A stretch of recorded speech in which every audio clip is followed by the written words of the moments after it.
it's essential that we start our consideration of this difficult novel with an examination of some of the options that an author has in using point of view.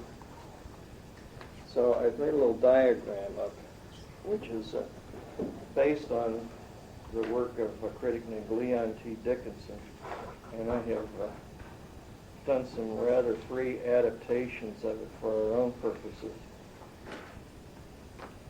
Okay, these are the major traditional options that most writers and storytellers have had over the centuries. And we need to look at each one of those. And as we discuss how each of these works, we'll begin seeing how Faulkner uses some of these, and then how he goes about changing them for his own purposes. What point of view basically is, though, is the narrator's relation, the narrator of the story, relation to the fictional world of the story and to the minds of the characters in it. The narrator's relation to the fictional world of the story and to the minds of the characters in it. Now, it's important, first of all, to understand that the narrator is not necessarily the author. You need to get that straight in your mind right at the beginning. Sometimes we can determine that a story's narrator is the author of the story, but more often the author sets up a fictional narrator of his own. So the traditional methods have been, and the first one we have on the sheet is the third person omniscient, that is to say the third person all-knowing. Now, when you're talking in the third person, you refer to people you're talking about as he, she, him, her, etc. That's what the third person narrator does. He deals with people that he is talking about. So if the circle represents the world of that particular story, and we have a story that concerns three characters named A, B, and C, and a narrator, this kind of a narrator exists outside the world of the story. Often this narrator isn't even identified, just a mysterious, and the use of the term omniscient is useful because it's very godlike, very godlike. If this narrator, signified by the box in and outside the story, is really godlike and all-knowing, he can read the minds of his characters, all of them. And he can tell us not only what they do and what they say, but he can tell us what they think as well. Now, my own little crude prose example is certainly not deathless, but it's intended to get this point across of what a third-person omniscient narrator operates like. A believed in his heart that B was guilty of deceiving C. Okay, first of all, when the narrator tells us what A believes, he's not merely reporting an action of A, but he's crawling right into A's mind. Okay? Although C had known all along about B's attempted deception, now our narrator knows not only what A is thinking, but what C is thinking. Because this narrator can report to us what both of them think and know, even though B thought he had pulled a fast one. So our narrator knows not only what A and C are thinking, but also what B is thinking as well. Basically, this narrator knows whatever anybody in the story is thinking, as long as that information is necessary to telling the story. There may be some characters, but they're usually less important ones, that the narrator does not have to report what they're thinking. Okay, so that's the third person omniscient, and that's really a method of storytelling that goes way, way back, way, way back. The third person limited is a related kind of storytelling. Again, it talks of A, B, and C as he and her, as somebody else. The narrator is outside the story world once again. But notice how the lines, what happens to the lines. The line from the narrator to A has a little block instead of an arrow that penetrates A's personal mental space. The line between the narrator and B has a little block. The line from the narrator to C in this little story of mine has the same kind of an arrow that goes right into C's mind. So this third person narrator's omniscience is limited. He may know, this narrator may know what goes on in the minds of one or two characters. But in a story with only three, this narrator has to not be able to penetrate the mental processes of the third one. In my story, this narrator can only penetrate one person's mind, and that's C. Now, what can the narrator do then, reporting pretty much the same story? He can tell us what A and B said, but he can't tell us what they thought. A said to B that he thought that B had deceived C.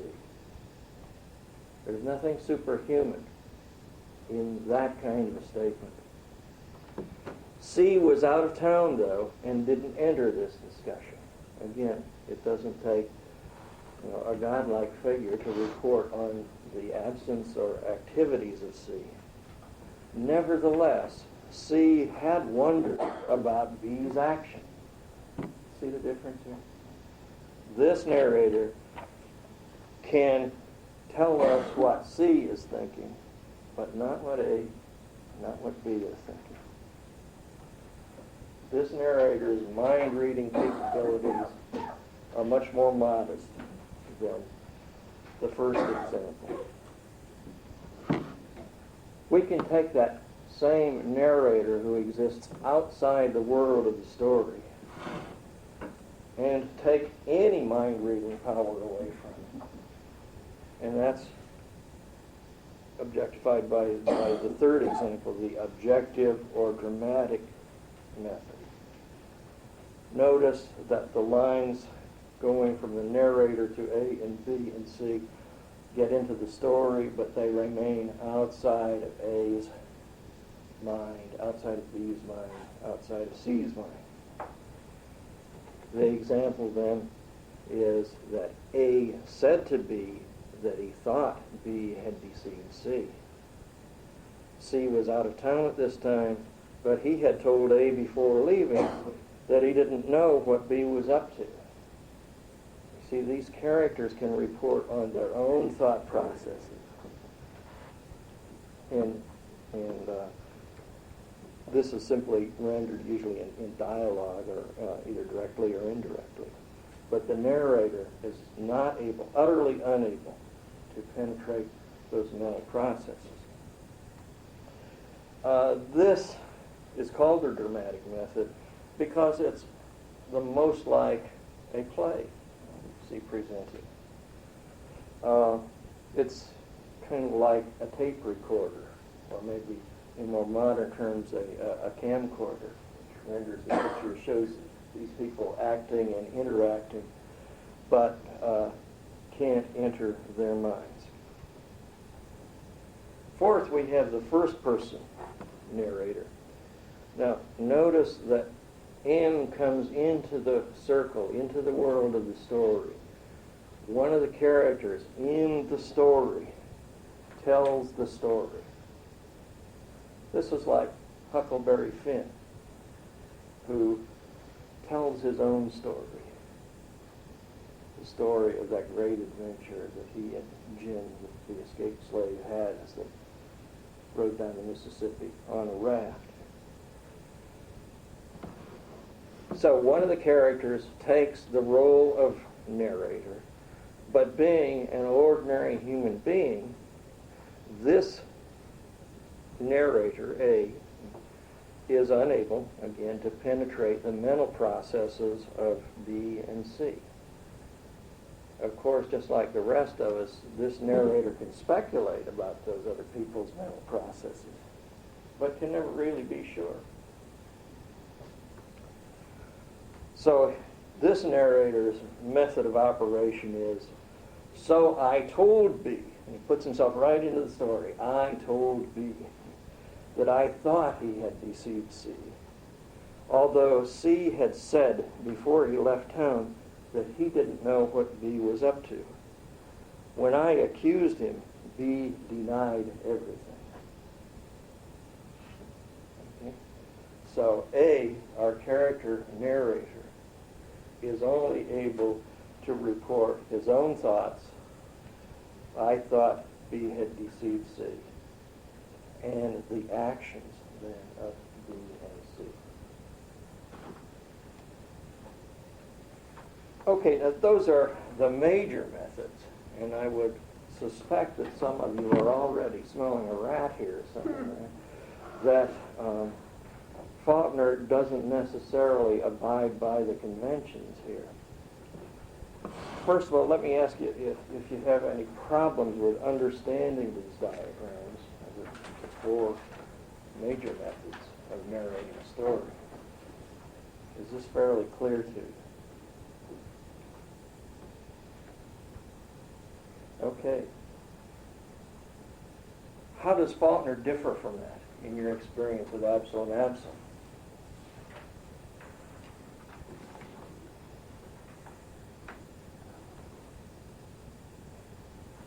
don't even know.